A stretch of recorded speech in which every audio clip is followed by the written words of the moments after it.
Siyempre, dahil si Sara yung DepEd Secretary for the past 3 years, karamihan ng mga tanong, patungkol sa kanya. Patungkol sa mga, kung paano niya ginamit yung pera ng DepEd. Siyempre, siya yung secretary Diba? It only makes sense. Ngayon, eto na. Di ba binibida nila yung feeding program ng ng DepEd? Di ba sabi nila, isa sa mga accomplishment ng Department of Education noong si Sara Duterte ang secretary, nakakonduct daw siya ng maraming feeding program. Alam niyo kung ano yung nangyari sa feeding program? Ito yung nangyari sa feeding program, guys. Feeding problem. State auditors have reported that the DepEd 5.69 billion. 5.69 billion, guys. Napakalaki na ito. School-based feeding program or SBFP for 2023 has been plagued with insect-infected and moldy nutrients, unsanitary packaging, rotting food items, and food boxes with questionable manufacturing and expiry dates. What? Pinapakain nyo sa mga bata to? This occurred during the incumbency of Vice President Sara Duterte as DepEd Secretary, where the COA also reported that 21 SDOs or school division offices all over the country reported non-deliveries or delays in receiving nutritious food products and pasteurized milk. Sabi ko sa inyo mga Ochero, hindi ginagawa ni Sara Duterte yung trabaho niya. Imagine 5.6 billion nasayang. Nasayang. Inamag. Kinain ng ipis or insekto, kung ano man insekto. Kasi sabi, insect-infected Kung kayo po ay nasa US, UK, Canada, Italy, France, Spain, Ireland, and Belgium, may pwede na po kayo magpadala ng yung mga remittances sa Pilipinas. Gamit po ang Sendwave. Ang gagawin nyo lang ay download ang Sendwave app. Gawa kayo ng account, gawa kayo ng account details at gawa kayo ng account. At pwede na kayo magpadala sa Pilipinas. Sa Pilipinas sa pamamagitan ng GCash, mga pawn shops, at iba't ibang mga bangko rin sa Pilipinas. At kung gagamit nyo po ang Sendwave for the first time, lagay nyo lang yung aking promo code dyan na Coach Jarrett para makakuha kayo ng karagdagan $20 free credit. Ayan, kaya gamitin na sa Sendwave for all of your remittance needs. Alright. One such SDO was from Aurora Province, where the newly appointed Education Secretary Edgardo Angara is from, where state auditors said pests or insects were found inside caraban or milky bun and e-nutriban or squash during the inspection of food commodities. Diyos ko, kuha pa nakakita. Kuha pa nakakita, guys. Kuha pa nakakita. Grabe sila. Grabe naman kayo dyan. Diyos ko, Sara Duterte. Kakainin ng bata to Also, the COA reported that some food items delivered to the Bulacan SDO, sa Bulacan naman to, were either rotten, unripe, or crushed. Ito na ba yung pinagmamalaki ng mga Duterte supporters? 5 point something billion. 5.69 billion pesos. Ito yung deserve na we deserve better, Sara Duterte. We deserve a better education secretary. Buti na lang umalis ka. Because we deserve a better education secretary. Sana mapanood ni Sara Duterte itong video na to. State auditors also observed that in Misamis Oriental School District Office, 1,001 pieces of e-Nutriban delivered from September 2023 to January 2024 were returned to the suppliers for replacement due to the presence of molds, discoloration of the bread, 1 to 2 days before the expiry dates. Oh my God! Ibig sabihin, mga kotsero, hindi pa siya nag-e-expire, inaamag na. Anong ibig sabihin? Either luma yung tinapay or sira yung packaging. So alam ko yan. Alam ko yung ang buhay ng tinapay. 1 week lang yan. 7 days lang yan. Kung maganda pa yung packaging mo. Yung 7 days na yon, mga kotsero, dapat sealed pa yon. Dapat yung paano nyo nabibili sa grocery, naka-seal. Maayos yung seal. Kasi kaya pala tumatanggal yung 7 days yun, meron pang mga additives yan. Meron pang ilalagay dyan na preservatives. Kaya tumatagal yun ng 7 days. Pero ang pinaka-best, ang best na consume before or best before is actually 24 to 48 hours. Yun ang pinakamagandang buhay ng tinapay. Na puro puro. Walang preservatives. 1 to 2 days. 3 days, medyo makikita ka ng konting discoloration tsaka medyo tumitigas na kapag 3 days. So, ibig sabihin, mga kotsero, ako hindi ako mag-e-expect na walang preservatives to. Na may preservatives to. Kasi, syempre, Nutriban to eh. So, malamang sa malamang, walang preservatives yan. So, kung walang preservatives, mga kotsero, malamang sa malamang, mas mabilis ang kanyang shelf life. Ayun, yun, shelf life. Yung shelf life niya, mas mabilis kung walang preservatives. So, really, 3 days. Pinakamatagal.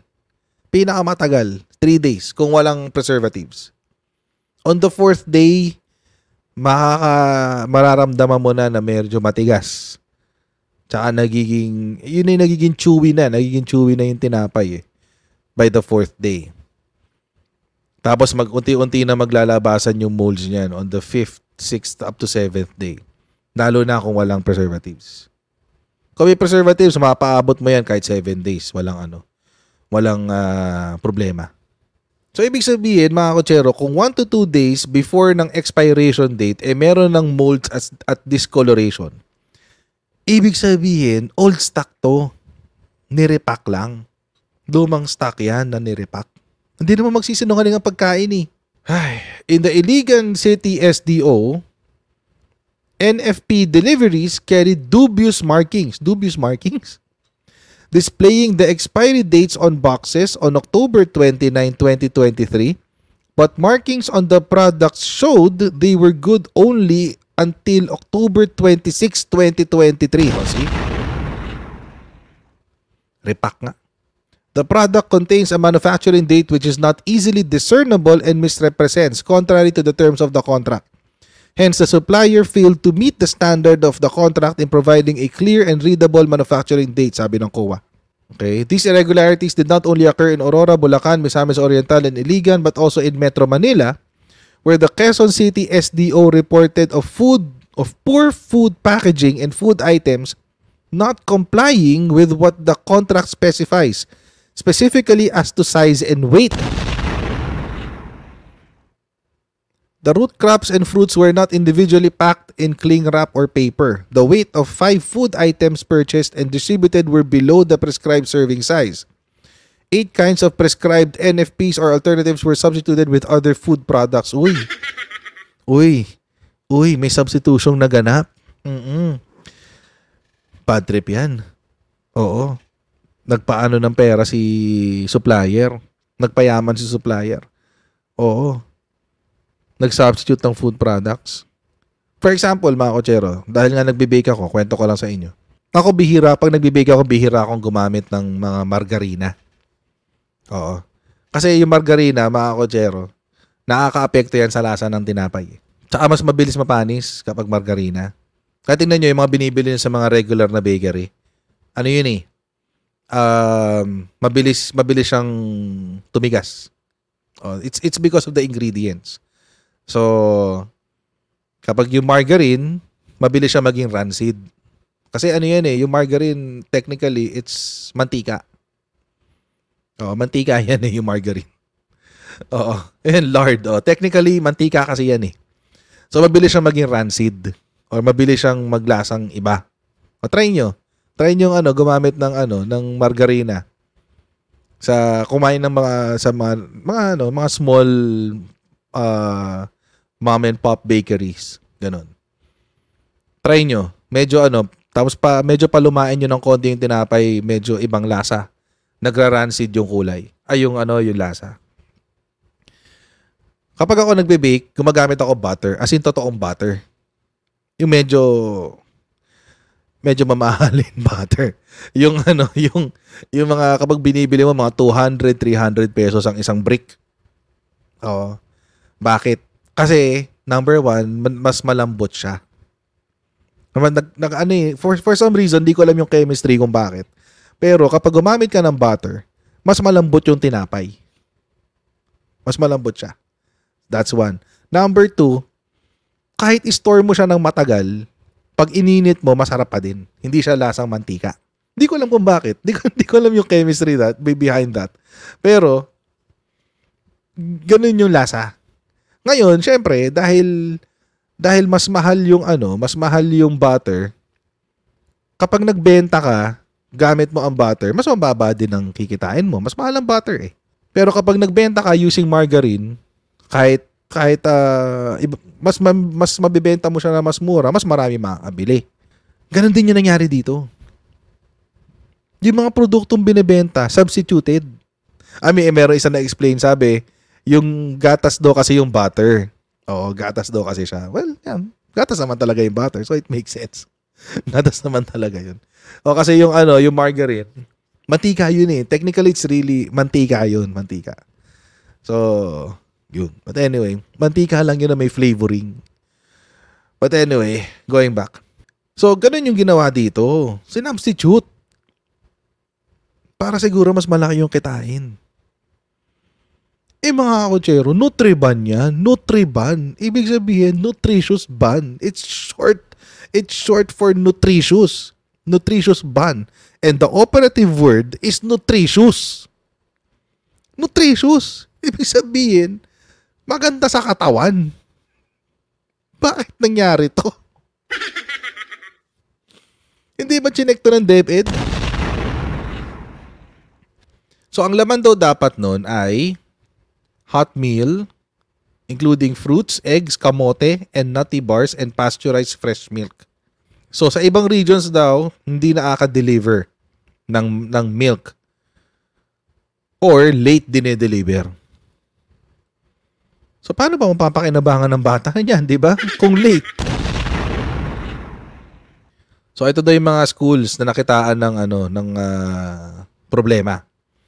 La Union, Ifugao, Benguet, Baguio City, Cordillera Administrative Region, Mandaluyong, Pasig, Oriental Mindoro, Palawan, Camarines Sur, Zamboanga City, Bukidnon, Valencia City, Malaybalay, Tagum, South Cotabato, Sultan Kudarat, Agusan del Norte, Surigao del Norte, Butuan City, Cabadbaran City, and Surigao sa Caraga.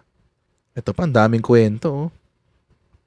Almost 100 million worth of food products have not arrived in Camarines Sur. Ang dami nito. 6 million units. Oh. Sayang ang pera. Meron pang undelivered. 98 million na undelivered. Oh my God. Ano to? Anong kabalbalan to ng DepEd? Also, the payment to the supplier was already made in the Palawan SDO before the delivery of the supplies. Mali ito. Mali ito, mga kotsero. Yung binayaran mo in full, yung amount, bago i-deliver, hindi ganyan tumarbaho ang gobyerno sa procurement. Hindi ganyan. Usually, bibigyan ka lang niya ng working budget. So, diba, may kontrata na kayo. Bibigyan lang kayo ng working budget para lang magawa mo yung produkto. Tapos, ang full payment niyan, pagka-deliver mo. Ganyan ang procurement sa gobyerno. Pero dito, mga kotsero, bayad na nung umpisa pa lang. May mali. So, ano nangyari, Sarah? Ba't ka nagpabaya?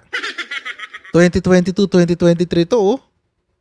Pasok na pasok sa trabaho mo to, oh. Diyos ko kung si Sarah. Oh. COA said the DepEd guidelines on the feeding program have not been followed, as in the case of some SDOs that receive full but belatedly delivered food supplies and milk, resulting in schools giving out double rations of NFP and milk, and even giving to students who are not undernourished to avoid spoilage. Nasobrahan yung iba. So ngayon, maski yung mga hindi kailangan, yung mga batang hindi kailangan ng food supplies, binibigyan na rin. Kasi nasobrahan yung supply nila. Diyos ko, Sara Duterte. What a disappointment you are. If this is not betrayal of public trust, I don't know what it is. Imagine, trabaho mo yan as Secretary of Education, nabantayan yung mga ganitong klaseng problema. Trabaho niya yan Tapos ganyan yung nangyari. Oh my God. Oh my God. Hindi pa dyan natatapos, guys. Hindi pa dyan natatapos. Sa DepEd. DepEd unaware of how liquidated 112 million 2023 confidential funds. Hindi alam ni DepEd kung paano ginastos yung confidential funds. Ano nangyari? Hindi ka nag-submit ng report? Hindi nag-submit ng report si Sara Duterte? 112 million, hindi alam kung paano ginamit. May mga gamit ang Department of Education kabilang ang mga laptop na nadiskubring 4 na taong nakatenga ayon sa bago nitong kalihim. Panahon pa ng pandemic yan. Hindi rin alam ng mga DepEd official kung saan ginamit ang mahigit 100 milyong pisong confidential funds ng ahensya noong kalihim pa nito si Vice President Sara Duterte. At nakatutok si Jonathan Andal. Sa pagdinig sa Kamara para sa hinihinging budget ng Department of Education para sa susunod na taon, sinabi ni DepEd Secretary Sani Angara na nagulat siya sa kanyang mga nadiskubre pagkaupo sa pwesto. 1.5 milyong piraso daw ng laptops, libro at iba pang gamit, 4 na taon na raw nakatenga sa warehouse ng kanilang logistics provider. Sorry. Mga kotsero, ito yung dun sa Ito yung dun sa... naalala nyo yung nagkaroon ng problema sa laptop, yung DepEd. Tapos, parang finire sale ng mga suppliers yung laptop kasi hindi ayaw tanggapin ni DepEd So, finire sale nila sa iba. Naalala nyo yun? Ang naging solusyon kasi doon, mga kotsero, yung overpriced, yes, Pinoys, yung overpriced laptops. Ang naging solusyon kasi dyan ni DepEd, babayaran na lang daw nila yung buo. Pero kailangan i-deliver ng supplier sa mga schools. May deadline sila. Ang deadline nila dapat before school year 2023 na i-deliver na yan. Lahat. 0 na dapat yan before school year 2023. Kasi pumutok yung issue na yan sometime September or October of 2022. Dapat na i-deliver na yan ng 2023. Wala tayong nabalitaan, di ba? Akala natin all is good. Akala natin all is well sa DepEd. Wala na tayong nabalitaan May nakita ko mga comment kay Briones daw. Kay Briones pa yan. 2020 pa yan Yan yung mga overpriced laptops. Kasama niyan yung overpriced cameras. Naalala niyo yun? Yung 50,000 isang camera pero low end. Presyo pang 30,000 lang pero binili na pang 50,000. At anyway. So yun na nga. So dapat, mga kotsero, na i-deliver na siya ng 2023. Walang word, di ba? Hindi natin alam kung ano nangyari. Hindi natin alam kung ano nangyari. So, we were assuming, ang sambayan ng Pilipino, inisip na lang, baka okay na. Baka na-i-deliver na kasi walang ingay Ako hindi pa nagkaroon ng Sani Angara sa DepEd, hindi natin malalaman. Kung hindi nagkaroon ng Sani Angara sa DepEd, hindi natin malalaman na may 1.5 million units pa rin na nasa warehouse. Ano nangyari? Nagpabaya na naman to si Sara Duterte. Inuna mo kasi yung burol-burol Puro tree planting, puro yung pagbabago, yung pamimigay niya ng bag. Hindi niya naisip na, shucks, meron pa pala akong ibang trabaho. Nagulat ako na 4 years old na pala yung mga gamit doon. Obsolete Nagulat na ako yan, na wala nang kwenta yan. Logistics provider. Nagulat ako na 4 years old na pala yung mga gamit doon. Since 2020 pa po yung mga kagamitan doon. So we're doing our best to get them out para hindi mag-deteriorate yung mga materyales, Your Honor. Sinita naman ng mga kongresista ang DepEd sa mabagal umano nitong paggamit ng budget at natirang pondo. Halimbawa, sa 11 billion pesos na pondo para sa computerization program, 2 bilyong piso lang ang nagamit. Lalo't sa computer ratio daw ngayon, 30 guro ang nagkakasya sa kada isang computer. Nag-budget kayo ng 11... So si Sara Duterte nag-budget ng 11 billion para bumili ng computer sa DepEd. Computerization ng ating mga public schools. 2 billion lang ang ginastos niya. Hindi niya ginamit yung pera. What the F? Diyos ko, oh my goodness. 11 billion ang binudget para sa computerization ng public schools. Hindi niya ginawa. Hindi niya ginawa. My goodness. 2 billion lang ang ginamit out of 11 billion. So may 9 billion pang natitira. Procurement issues po talaga. Could you Sa mga nagpi-fail po ang bidding ng mga learning tools and equipment namin. I really noticed Because? that mabagal ho kami sa procurement. Pansin tuloy ni Representative Stella Kimbo. Ang efficiency pagdating sa spending ng confidential funds ay 143%. Congratulations po. Pero pagdating naman po sa regular funds, napakabagal po. Sabi ng Tells you something. Mas mabilis daw siyang gumastos ng confidential funds kesa doon sa regular funds. Tells you something. Bakit?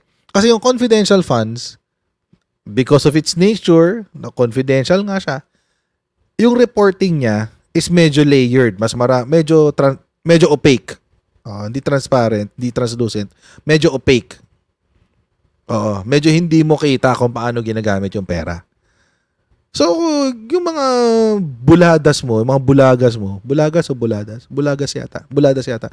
Yung mga buladas mo, hindi masyado makikita. Oo. Pero sa regular na funds, kita, obvious agad eh. At saka, yung regular funds, nasuscrutinize yan ng publiko. Makikita yan ng publiko. So, hindi niya masyadong ginalaw. Hindi niya masyadong ginalaw yung regular funds niya kasi makikita ng publiko kung paano niya ginamit.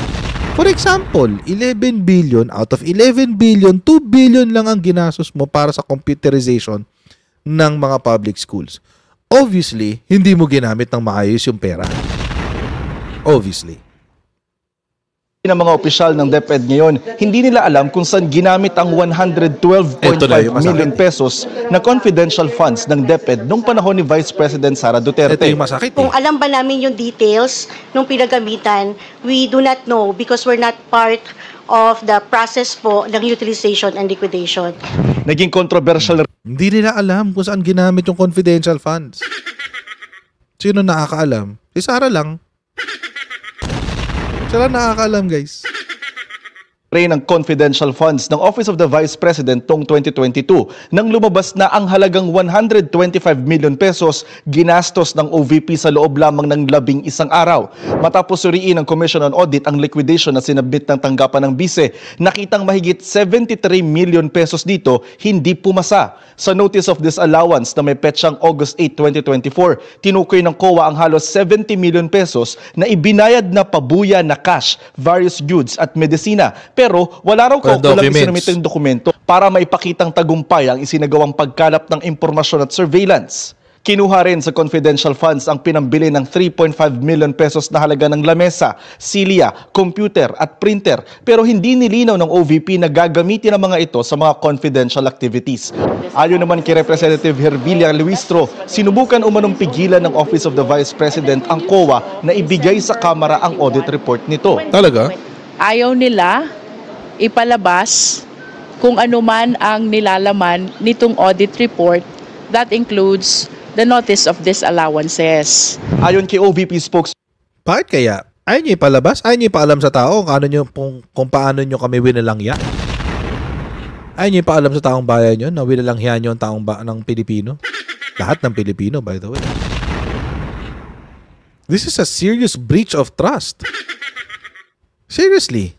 This is a serious breach of trust. If anything, mga kotsero, yung pagpipigil nila na hindi ilabas ng COA yung findings nila is already a breach of public trust. Bakit mo pinipigilan ng COA na gawin ng trabaho nila? Trabaho nila yun. Sara Duterte. Attorney Michael Poa, tutugunan nila ang mga puna ng COA. Yan po ay subject to appeal. In fact, we are given 6 months under COA's own rules to appeal po yung notice of disallowance dun sa commission proper mismo. Magpo-provide tayo ng mga additional documents para po maipakita talaga sa COA na wala naman pong maling paggasta ng pera dito. Hinihingan namin ng reaksyon si VP Sara sa mga issue na lumabas sa pagdinig. Para sa GMA Integrity. No comment pa rin yan si Sara Duterte. Huwag kayo mag-expect na sagot dyan. No comment yan. Impeachment na, guys. Alam niyo, hindi pa dyan natatapos, ha? Meron pang isa. Gusto ko na nga sana matapos tong topic na to. Kaso hindi eh. Meron pang isa. Ito yung isa. No proof of payment for DepEd personnel who drew isang kaibigan. Alam niyo, nakakatawa dito, mga kotsero. Apparently, hindi raw DepEd ang gumastos dito. Dito sa book na to. Hindi raw DepEd. Alam niyo, mga kotsero, there's no free lunch. Someone always has to pay. So, paano ka nakapag-produce, nakapag-self-author ng libro? Ginamit ba niya yung sarili niyang pondo dito? We don't know. Kasi, itong budget hearing, humihingi siya ng 10 million para dito. Paano mo na-produce to?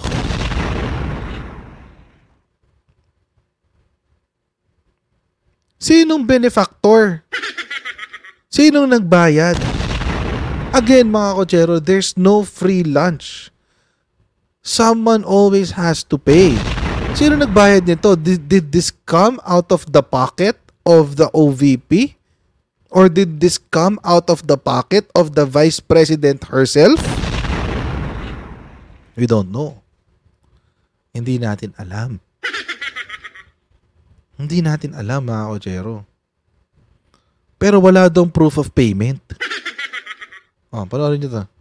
Medyo mahaba lang, 6 minutes. Based on reports, on November 21, 2023, the DepEd celebrated Araw ng Pagbasa, and this was spearheaded by the Bureau of Learning Delivery under the Curriculum and Teaching. Is that correct, Madam Chair? That's correct, Madam Chair. And during that event, Madam Chair, this was celebrated with the launching of Isang Kaibigan.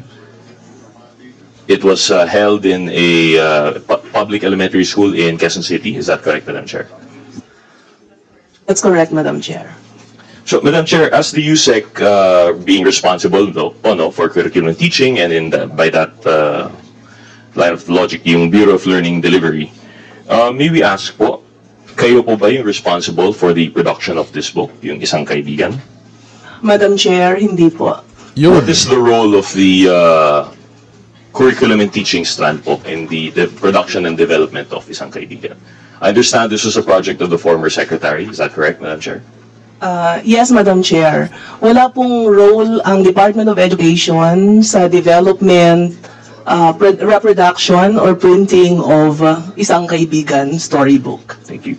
Madam Chair, so as per reports, the illustrators were a certain Janina Simbilio and Joseph Kaliner of the Creative Media Unit, Public Affairs of the Service of the Department. Is this report erroneous, Madam Chair? Madam Chair, I have no knowledge of that. No knowledge. Madam Chair, under what department po kaya itong Public Affairs Service of the DepEd? With your permission, Madam Chair, the two are employees of the Public Affairs Service Division of the Department, Your Honor. They are employees. Yes, but there is no payment made to them for whatever they did. So it's either they made it gratis or for free, or they were paid on the side. We don't really know because there's no record official payment to them. But just for the record, they are employees. Job order. Bawal yun. Bawal yun. If they're paid, well, okay lang kung gratis eh. Kung ginawa nila yun out of the goodness of their hearts, di ba? Walang bayad. Okay lang yun. Walang problema doon. Pero kung payment on the side, bawal yun, guys. Bawal yun sa Civil Service Code. Kasi mako-consider siya as gift eh. Other employees of the Public Affairs Service, is that a bureau? Service. Public Affairs Service of the DepEd, Your Honor. Madam Chair, thank you very much, Mr. Secretary, and apologies you had to answer that. But thank you for the confirmation. So the book there was a hand in the development of the book by employees of the DepEd, although it was probably by gratis or unrelated to their official functions of the DepEd. So that's something to note. So hindi po naman erroneous yung statement ng report na yan.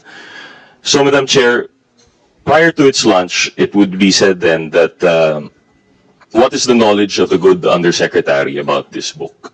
Was it the first time for her to find out about Isang Kaibigan during the launching itself? Because it was mentioned na wala po silang kinalaman sa development, but surely, perhaps in the procurement or in the preparation of the program, they have had some knowledge of this book. Yung particular book po, nakita lang namin noong launch, but we know that she's going to read. Kasi po yung program na Araw ng Pagbasa, we do that yearly. And we invite reading ambassadors. So, minsan mga kilalang mga tao, mga officials ng DepEd, nagbabasa po yan sa mga schools. And they can choose the storybook that they're going to read. So, in this Araw ng Pagbasa in a Quezon City school, ang binasa ni VP ay yung kanyang story. So, at the time po, Madam Chair, as per the yearly event that you'd have, yung reading ambassador is the former secretary. Hindi naman po. Iba-iba po, kasama secretaries, kasama ang mga undersecretaries, assistant secretaries, regional directors, lahat po ini-invite namin actually na maging reading ambassador. But in that instance, at least for Isang Kaibigan, that was the former secretary and that was her choice of book. Her book, Isang Kaibigan. Yes, Your Honor. Madam Chair, is there no role on the part of the DepEd to curate what book would be read for Isang Pagbasa? They leave it totally at the discretion of the reading ambassador po ba? Yes po. We ask the reading ambassadors to pick a book that they want to read, as long as the book is appropriate to the level of the learners. In that case po, Madam Chair, how many reproductions of the book would be required for a public reading? Because you mentioned this was not part of the DepEd, so hindi po kayo yung nag-produce ng book na ito. Hindi po. It's a big book po. So kahit na isang book lang po, merong 10 students halimbawa sa harapan ng reading ambassador, malaki yung book, may mga pictures yung book, so yung reader reads the book na nakikita ng mga bata yung illustrations ng book. Madam Chair, but if I recall correctly, and perhaps we can have the Secretariat pull up a picture later on, there were actually multiple copies of the book and each child was holding one.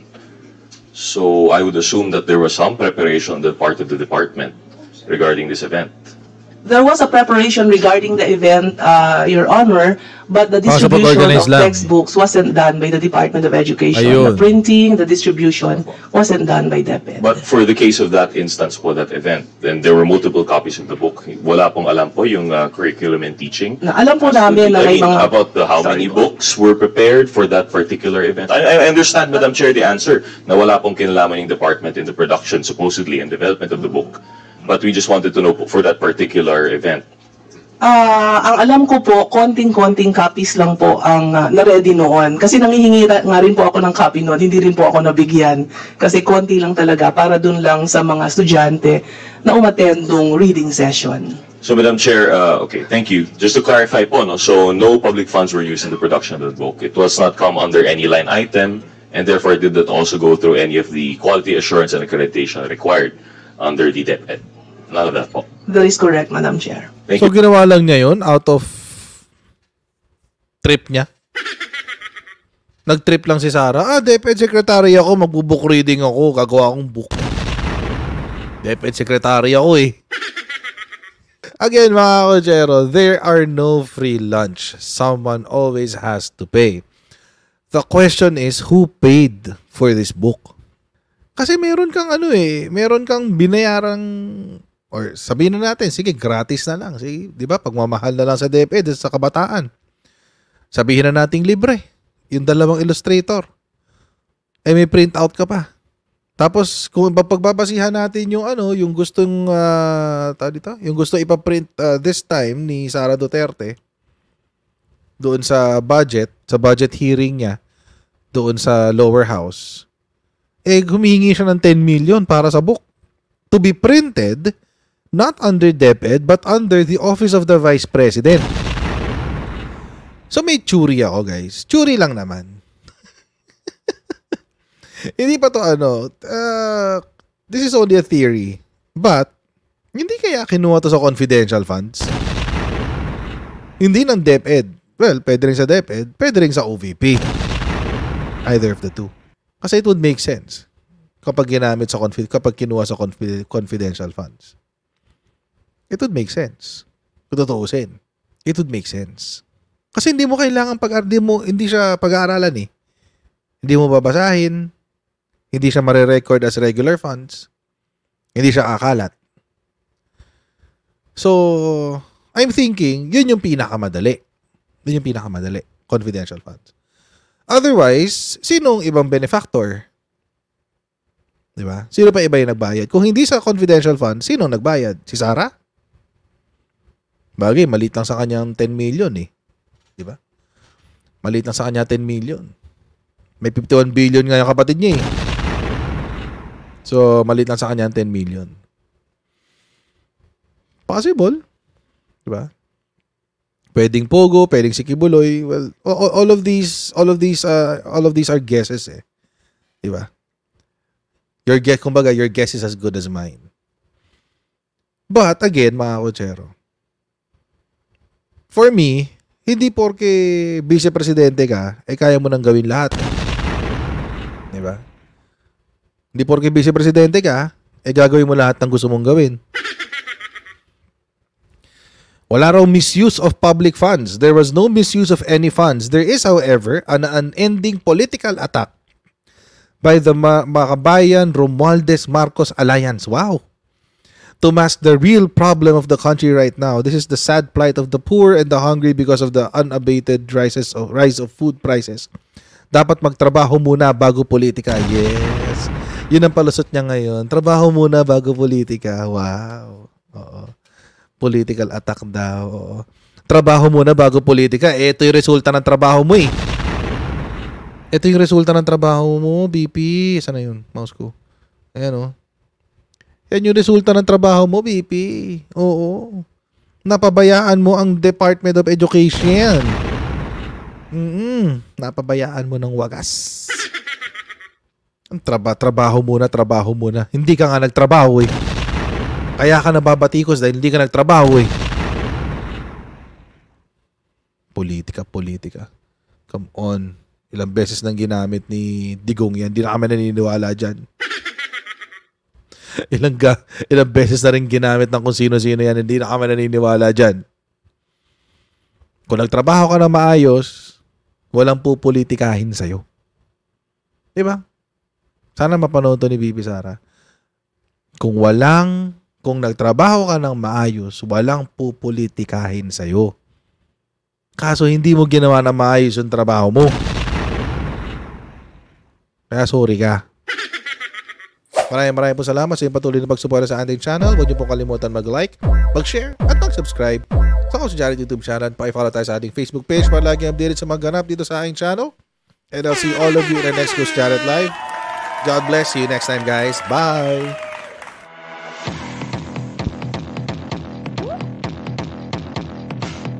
Pag ganun, huwag natin gawing tanga mga Pilipino. Mas maganda kasi nasa lugar ka ng tama kaysa yung pinipilit mo yung pagkakamali.